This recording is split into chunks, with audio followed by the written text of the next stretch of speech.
In rendering our figure, we want to get off to a good start by having a thicker outline and a thinner inside line. In terms of lighting her, we are going to think she's almost like a cylinder. She's tall and round, so relatively speaking. So we're going to think of her like our cylinder and have our light values on the front and our shadow values on the side.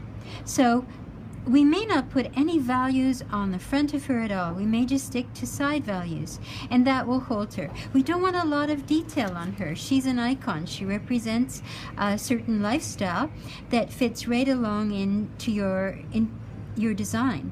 So, and the room that you have in mind for your client. So we'll just use our 30 and our 50, and we'll put them on sparingly.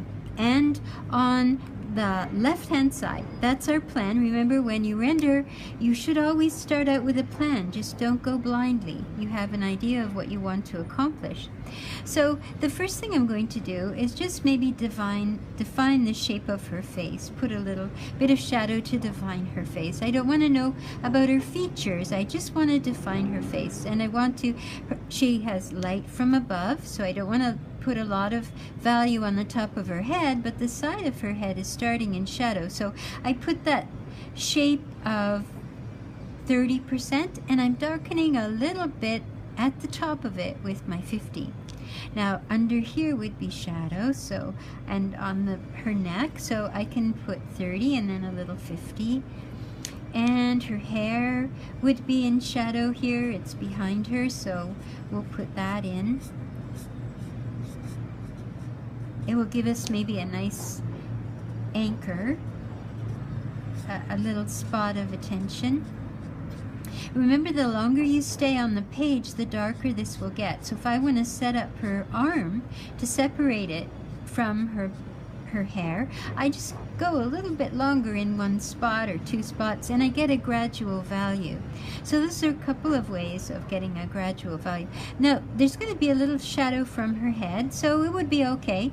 I don't have to do it, but I could put a little shadow to lift her face off. There's a little bit of light in here. Her ear would be in shadow, so I can do that. But that little rim of light is helpful because it lifts her face from her shoulder.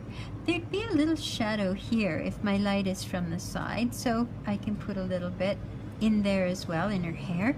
In hair, you kind of comb hair with in the direction that it's going. That's usually useful. There'd be a little shadow from her lapel. I'm using the 30 now. I don't want to go too dark. Remember, I'm on the light side, so I don't want to go too dark.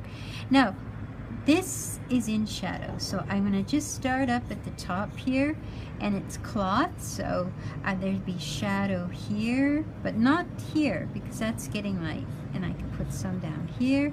But I don't want to go too long until I put a little bit of the 50 inside. I don't put it at the edge, I put it inside. And if I don't think that shape is quite round enough for her arm, I'll just round it out a little bit. This is not. The figure's round, so best to stick to round shapes when you're describing it. Okay, there's a shadow. Oh, I can put a little bit.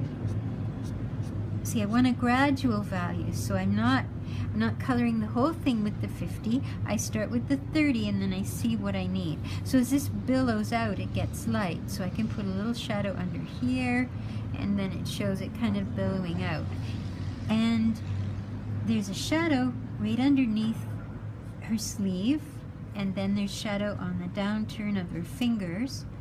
So, and then I want to put a shadow from her hand and a shadow down the length of her skirt, but I don't go right to the edge.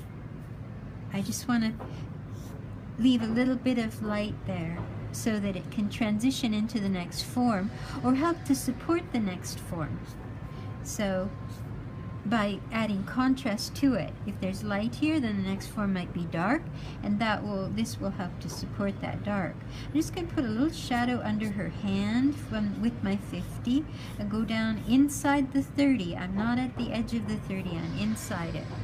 That's important because the 50 is too dark. It will seem like too dark a line. I might bump this shadow up a little bit.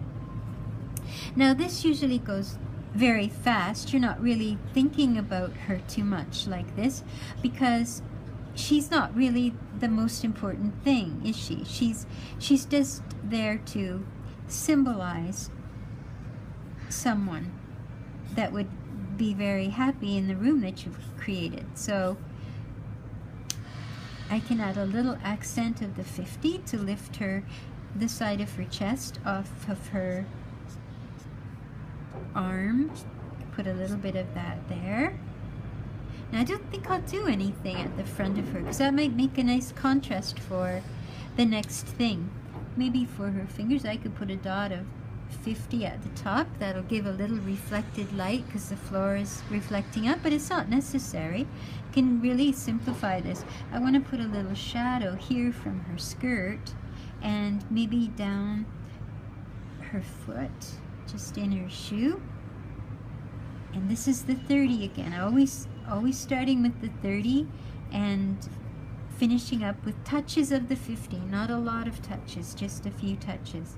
So I want to start this shadow with a little bit of 50, and the side of this foot maybe go a little darker because it will support the foot in front.